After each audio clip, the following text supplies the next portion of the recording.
BFM Business, BFM Patrimoine, la polémique. Nicolas Dose pour la polémique du jour. Bonjour Nicolas. Bonjour. La réforme de l'assurance chômage entre en vigueur aujourd'hui. Que prévoit-elle ? Le grand principe, c'est que vous êtes indemnisé. Enfin, la durée d'indemnisation se fait en fonction de la météo de l'emploi. Quand ça va mal, on est indemnisé plus longtemps. Quand ça va bien, on est indemnisé moins longtemps. C'est le principe. Alors, quel est quand se fait l'ajustement ? Eh bien, on entre en période verte, période où ça va bien, on va dire, lorsqu'on a un taux de chômage qui est en dessous de 9%, ou lorsqu'on a un taux de chômage qui a augmenté de moins de 0,8% sur un trimestre. C'est rare qu'on prenne 0,8% sur un trimestre, et on est clairement en dessous de 9% aujourd'hui, puisqu'on est à 7,3%. Donc la réforme, là, ça y est, elle s'applique, et on est considéré comme en période verte. Ces nouvelles règles, c'est important, ne s'appliquent que jusqu'au 31 décembre. Puisqu'à compter de début 2024, les partenaires sociaux sont censés engager la nouvelle convention d'assurance chômage, qui a été prolongée jusqu'à la fin de cette année, et qu'ils auront négocié au préalable. Donc, période verte, la durée d'indemnisation est amputée de 25%, c'est donc le cas à compter d'aujourd'hui.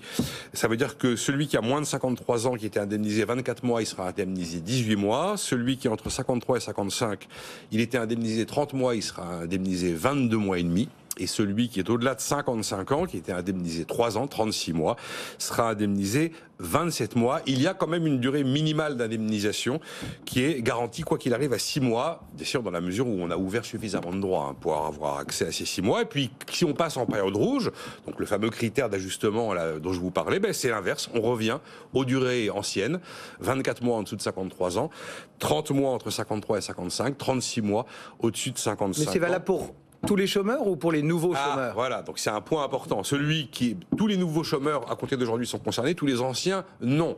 Si vous êtes tombé au chômage en période rouge, même après la réforme, mais en période rouge, où là vous aviez droit, donc par exemple, à 24 mois d'indemnisation, si pendant votre période de chômage, on repasse en période verte, comme vous êtes tombé au chômage en période rouge, vous gardez vos 24 mois et vous n'êtes pas soumis à l'abaissement de la durée. C'est la date de départ. Voilà, c'est ça. Et si on est tombé au chômage en période verte, oui, et qu'on enchaîne les périodes rouges ensuite, si on est en période verte et qu'on passe en période rouge, à ce moment-là, votre indemnisation est augmentée. La durée d'indemnisation est augmentée. Voilà, c'est les deux principaux éléments centraux de cette réforme, c'est ça. La réforme prévoit aussi des cas qui peuvent conduire à la perte des allocations chômage. C'est une nouveauté, c'est vrai. Il y a deux situations. En cas d'abandon de poste, il n'y a plus confusion à abandon de poste et démission. Et donc, si vous êtes responsable d'un abandon de poste, vous perdez vos allocations, vous n'avez pas droit à vos allocations. Et puis aussi, si vous avez refusé 2 CDI en l'espace d'un an, qu'on vous a proposé pour le même job dans la même entreprise pour le même salaire. Vous étiez en CDD intérim, on vous dit maintenant c'est un CDI. Si vous dites 2 fois non, en l'espace d'un an, on vous supprime vos allocations. Notez que seul change la durée d'indemnisation, le montant des allocations ne change pas, les conditions aussi d'accès à l'assurance chômage ne changent pas. Il faut donc toujours aujourd'hui où on peut ouvrir des droits si on a travaillé 6 mois durant les 24 derniers mois. Il y a enfin 5 exceptions qui ne sont pas touchées par la réforme. Intermittents, marins-pêcheurs, les dockers, les territoires d'outre-mer et les expatriés. Est-ce que cette réforme peut ramener la France au plein emploi ? En tout cas, c'est l'objectif. Olivier Dussopt, lui, considère que là, on pourrait avoir jusqu'à 100 000 ou 150 000 emplois supplémentaires d'ici la fin de l'actuelle réforme, enfin en tout cas de sa période d'application à la fin du mois de décembre. Alors, il y a des choses qui sont certaines. Il y a plein d'études qui ont été faites, parce qu'il y a plein de pays qui ont durci les conditions d'assurance chômage, notamment la loi Hartz IV au début des années 2000. Et on sait que le demandeur d'emploi est beaucoup plus sensible à la durée d'indemnisation qu'au montant de l'indemnisation. Ça, c'est totalement validé.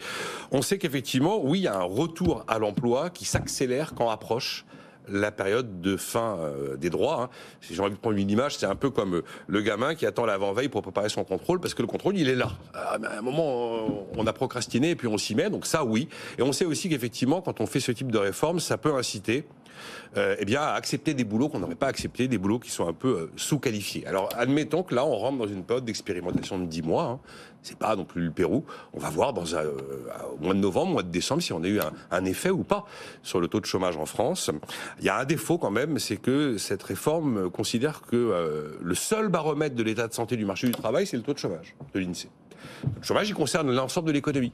Mais vous pouvez avoir des solutions, des situations très très différentes d'un secteur à un autre, des secteurs en crise grave, qui ne sont pas prises en compte par le taux de chômage. Après, non, il serait faux de dire que parce qu'on va ça y est, on a réformé l'assurance chômage, le plein emploi est devant nous.